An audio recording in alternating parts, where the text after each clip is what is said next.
Course చేసి skill బేస్లో subject నేర్చుకొని స్కిల్ డెవలప్డ్గా ట్రైనింగ్ అయ్యి పేషెంట్లకు కేర్ ఇవ్వడానికి అన్నది మేము హాస్పిటల్ సైడ్ డ్యూటీస్ చేస్తున్నాం. వాళ్ళని తీసుకొచ్చి మాకు మా పోస్టుల్లో కూర్చోబెట్టి వాళ్ళకి స్టాఫ్ నర్సెస్ ఇస్తామన్నది గవర్నమెంట్ ఎంత అన్యాయంగా ఆలోచిస్తుంది అన్నది ఇప్పుడు మీకు అందరికీ కూడా అర్థం అవ్వాలండి. ఎందుకనంటే రీసెంట్గా ఒక మూడు సంవత్సరాల క్రితం సచివాలయంలోని ఏఎన్ఎం పోస్ట్ అన్న రెగ్యులర్ నోటిఫికేషన్ ద్వారా తీశారు.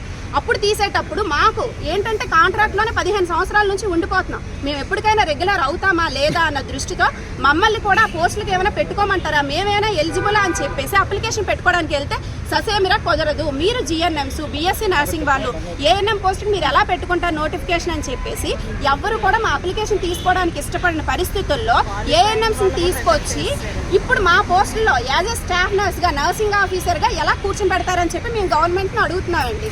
మీరు అనుకుంటున్నారేమో కాంట్రాక్ట్ స్టాఫ్ నర్సెస్ ఉన్నారు, లేకపోతే నర్సింగ్ రిలీవ్ అయిన పిల్లలు ఉన్నారు, చాలా తక్కువ మంది అని ఏమైనా ఎవరికైనా డౌట్లు ఉంటే కనుక ఒకసారి ఎంక్వైరీ చేయాలండి. అసలు కాంట్రాక్ట్లో ఎంతమంది ఉన్నారు, రేపు పొద్దున్న వేలాది మంది స్టూడెంట్స్ అన్నది నర్సింగ్ చదువుకొని బీఎస్సీ చేసుకొని రిలీవ్ అవుతున్నారు. ఈ రోజు ఏఎన్ఎం పోస్టులు ఇస్తే రేపు పొద్దున్న వాళ్ళ భవిష్యత్తు ఏమవుతుంది? అదంతా వదిలేస్తే పేషెంట్ వరకు మేము వచ్చేదే మా ప్రొఫెషన్ దేనికంటే పేషెంట్కి 24 గంటల పేషెంట్ పక్కనే ఉంటూ పేషెంట్కి సంబంధించినటువంటి కేర్ ఇవ్వడానికి మేము వస్తాం. 4 సంవత్సరాలు చదువుకొని దానికి సంబంధించినటువంటి సబ్జెక్ట్ అంతా గెయిన్ చేసి ఎప్పుడు ఏం చేయాలి, పేషెంట్కి ఎలా ఇవ్వాలన్న కేరు వాళ్ళ ద్వారా ఇప్పించడం అన్నది కరెక్ట్ కాదండి. వాళ్ళకంటూ ఒక లైన్ ఉంటుంది, ఆ లైన్ ప్రకారం వాళ్ళకి ప్రమోషన్స్ కానీ లేదంటే వాళ్ళకి ఇవ్వాలనుకుంటే రెగ్యులర్ జాబ్ అనేది ఇవ్వచ్చు. మా వరకు తీసుకొచ్చి ఏఎన్ఎంస్ని వచ్చేసి స్టాఫ్ నర్సెస్గా అన్నది కూర్చొని పెట్టడం కరెక్ట్ కాదు.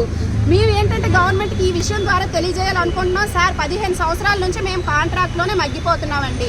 ప్రభుత్వాలు మారుతున్నాయి, అధికారులు మారుతున్నారు, మా జీవితాలు మాత్రం మారటం లేదు. మేము ఇంకా ఎల్లకాలం కాంట్రాక్ట్గానే ఉండిపోవాలా?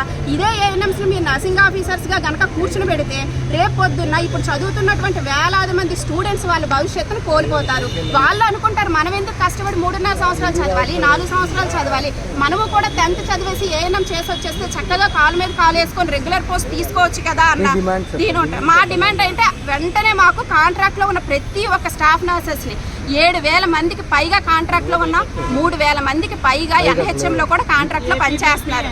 అందరినీ కూడా ఎవరెవరైతే కాంట్రాక్ట్లో ఉన్నారో అందరినీ రెగ్యులర్ చేయాలి. వెంటనే మాకు రెగ్యులర్ నోటిఫికేషన్ ఇవ్వాలి. మా అందరినీ రెగ్యులర్ చేశాక ఫర్దర్ ఏటన్నది డెసిషన్ తీసుకోవాలి.